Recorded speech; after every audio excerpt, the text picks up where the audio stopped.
woke up tired in the empire. Walls been broke, but the fence high. Hope is a hoax that we still youth. Truth been told, always been died. Provoked by the forces we inspire. No, we aspire, from an inch high. For the glimpses of hope like a lit fire. May they guide us close to the real proof. That life means more than to get by. Purpose I made by placing importance in things that are often the markers of greatness. A place in the heart of the masses, a makeshift ramp. Alright, first relationship.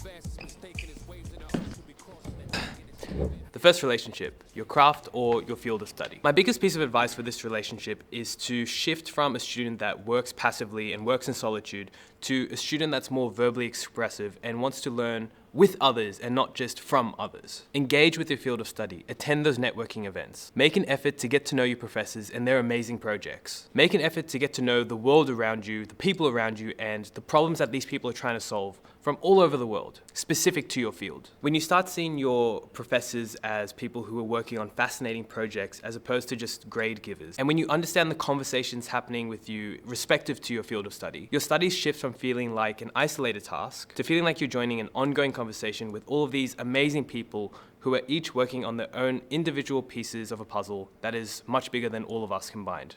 Our field of study. And if that's too hard for you to do consistently, then perhaps you might just be in the wrong field of study, which there's nothing wrong with. People change their fields all the time. But if that's the case, then I strongly suggest you find what makes you curious and join that field of study immediately. When we are in environments that naturally interest us, hard work becomes a privilege, not an obligation. Lifetime on the grind, I'm American. Taught how to survive and I'm flourishing. Osmosis, I don't remember learning it. Same tools to escape and preserving it. Born struggle, make you feel you deserve. I was having lunch with a friend I met a few weeks ago who graduated a few years ago.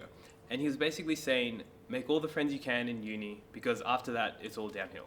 Now, I think that's a bit depressing, but I think the truth behind that is that you are never going to be more surrounded by people who are similar in age and have similar mindsets to you, and for the most part, have a relatively similar perspective to you. Relatively. Uni is tough. It's one of the top places for pressure and for mental breakdowns. But it's also one of the places where you can find some of the most amazing, life-changing experiences with some of the most amazing people you'll ever meet in your entire life. Notice I said find, because it's not a guarantee that fun will find you.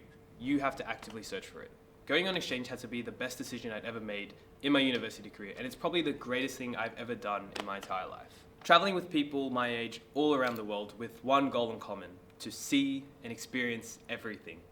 Country after country, culture after culture. You just don't get that anywhere else. The time, the youth, the courage to pursue and live in another country where you know absolutely no one at all. All that stuff eventually fades as you take on more responsibilities, full-time job, a partner, a marriage, a mortgage, kids, grandkids, etc. Everyone around you at university is, for the most part, trying to figure out what their identity is, who they are, and what they want to do with their lives. For the most part, no one knows what they're doing. They're just trying one thing at a time and seeing how it goes. It's the relationships formed between two people who are in the same period of life of figuring themselves out that makes that very relationship formidable and able to stand the test of time. In university, you are surrounded by so many people that you just can't get that same social exposure after graduating. Meet as many people as you can.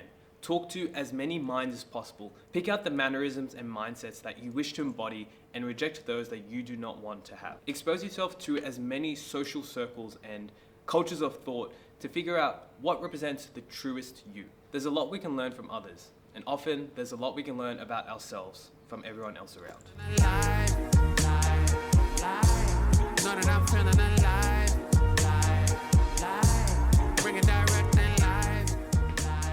Okay, come down here.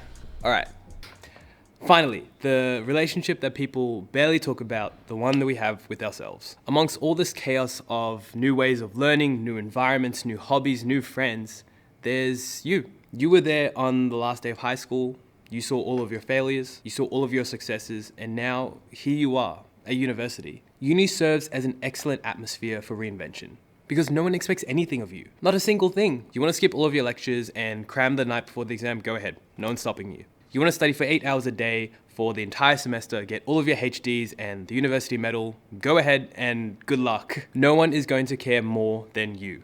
Whether you choose to do either or fall somewhere in between or neither, no one cares. That is for you to decide, and that is where the biggest growth change happens. Which brings me to my big finale piece of advice, which isn't really advice, it's more of a question. When you realize no one is holding your hand and no one is expecting anything of you, What are you most drawn to wanting to do with your life? What makes this question so powerful during university is that we all have the same relatively rare combination of freedom and low stakes. You can experiment with different versions of yourself, different work ethic, different mindsets, and social attitudes, fail at things, change direction, all while being surrounded by others doing the exact same thing. And who knows, you might end up finding out that you enjoy asking questions in class, or you actually enjoy going to networking events and engaging with people and their amazing, fascinating work. When we can honestly imagine a world where no one expects anything of us, and then try to imagine what we would want to do with that lack of expectations, that thing that we come up is the very thing we should pursue. It's probably gonna take you a while to figure out,